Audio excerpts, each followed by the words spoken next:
Maggie Rogers is taking a stand for all of the artists who are feeling disadvantaged by the dominance of these ticketing giants. In this bold move, taking control of her own sales in person, she's giving opportunities to fans not to fall victim to these excessive fees, to the price gouging by these bot armies. Hey, I'm Bear, and 2 days ago, Maggie Rogers posted a TikTok that threw a giant rock at Ticketmaster. Now, Ticketmaster has been under a lot of scrutiny over the last several months.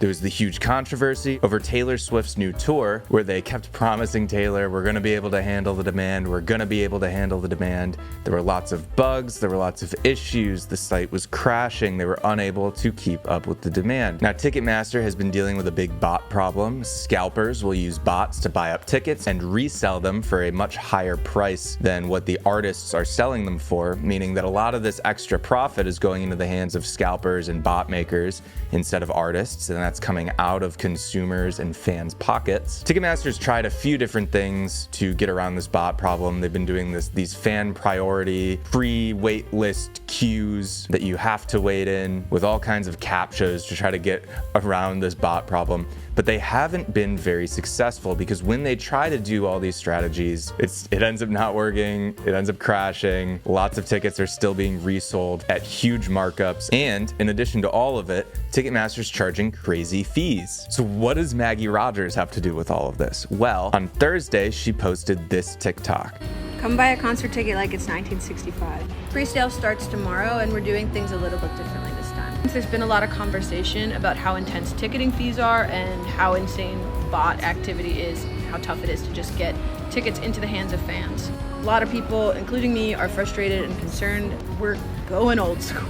You can go to your local box office and buy a ticket in person. It's a way to get rid of some of the fees and get tickets directly into your hands. I will be at Music Hall Williamsburg tomorrow to sell tickets to my show at Forest Hills this summer. I thought this was really interesting. Why not just sell the tickets in person? It's hard to have a bot army buy tickets physically in person. There's obviously a cost to this. You have to hire staff to sell the tickets and deal with long lines of people. I had a couple friends that went. They said they waited between like 4 and 6 hours. People were getting there at 8 a.m., 9 a.m. for a 10 a.m. open. And so this is time consuming. You have to plan out basically an additional venue just to sell the tickets, this box office idea, and you have to hire people to sell them. But it combats the scalping problem. It makes sure that fans who are willing to wait in those lines get to kind of hang out, and it builds this in-person community with your fan base. Tickets get into the hands of fans. The money goes directly to the artists. The fans don't have to pay all these extra fees, which just go towards supporting these online digital service platforms. The other big news earlier this month was that The Cure was selling tickets for their new concert, and a lot of fans buying tickets for these shows were writing in to complain about the extremely high Ticketmaster fees, and The Cure was actually able to negotiate $5 and $10 refunds to fans that bought these tickets through Ticketmaster. Amongst all of this controversy, there have been calls from Congress to take a look at Ticketmaster, possibly break it up. When Ticketmaster merged with Live Nation, there were a lot of antitrust concerns because this former duopoly was now able to control basically every venue. Pearl Jam famously tried to fight this, and they basically failed. They weren't able to have a really successful tour while avoiding this major monopoly in the industry. Maggie Rogers is taking a stand for all of the artists who are feeling disadvantaged by the dominance of these ticketing giants. In this bold move, taking control of her own sales in person, she's giving opportunities to fans not to fall victim to these excessive fees, to the price gouging by these bot armies. And it's potentially disrupting this model that we've gotten very used to, where you buy your tickets through Ticketmaster. If more artists follow suit, like The Cure, Maggie Rogers, all of these bands that are starting to fight back and unite, Taylor Swift being very critical, this could lead to some competition and some innovation in the space. It could lead to a little bit more democratization and start to chip away at this powerful monopoly. I think overall, this is just amazing. It's a win-win. It's going to result in more options for fans and artists to plan out tours and take control over the monetization of this important aspect of building your music community.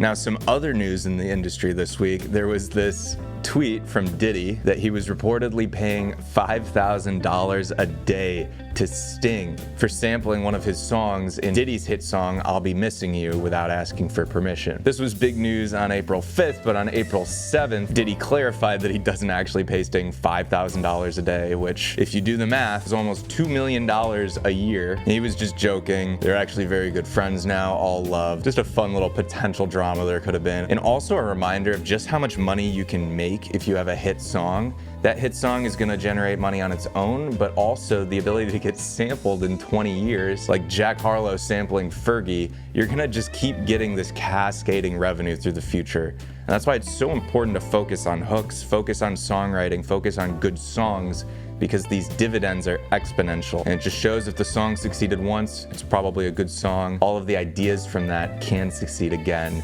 through this kind of sampling and remixing culture. And it's really interesting to see how these kind of innovations can work together, how artists can become friends. Another W for the week. I want to give out a shout out to Apple Music this week. Apple Music released a new platform, new app for streaming classical music. Now, what's wrong with Spotify? I listen to classical music on Spotify. Well, the big difference with classical music is you might have 600 recordings of a single Bach symphony. Let's say you want to listen to Bohemian Rhapsody by Queen. What if you looked up Bohemian Rhapsody and you had to sort through 600 quote-unquote official versions of the song? The way that these platforms are organized is not very conducive to this very different model of classical music, where you have all of these old public domain compositions with all these different recordings and interpretations by different orchestras, symphonies, and groups. My dad was always a holdout on Spotify. He needed to buy CDs because he just wanted to listen to a specific recording, a specific symphony's interpretation of these classical pieces. Not all of these recordings were on streaming platforms because a lot of them had exclusive licensing rights. They're not necessarily under the major labels, which signed all these deals to get their libraries put on streaming platforms. And so not everything was available.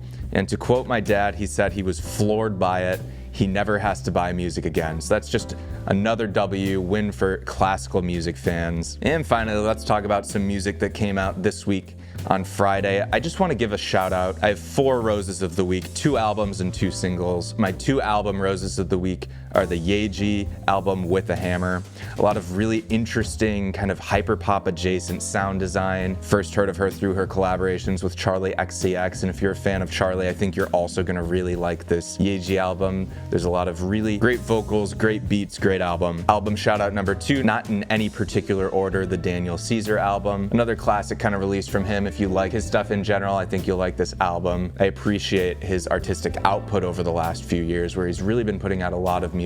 I don't think anything's really suffering from this large output. 2 singles, the Dorian Electra single and the Labyrinth single featuring Billie Eilish. Really cool music video. Very unique, interesting, progressive sounds on both of these singles. Go give them a listen. They're both a little bit weird. The Dorian Electra one obviously is much weirder because Dorian Electra is a very singular voice. My Thorn of the week, there wasn't any music I hated. So my Thorn of the week is Skrillex not playing EDC Las Vegas. The lineup came out this week. No Skrillex. I want to see Skrillex, and I'm going to EDC, so that's an L for me. That's it for this week. Would you be willing to wait in a line in person to buy concert tickets? I would. Leave your thoughts down below in the comments. If you're on YouTube, be sure to like the video, subscribe to stay tuned for future episodes, and I hope you all have a wonderful morning, evening, day, night, whenever you may be watching or listening to this, and I'll see you next time.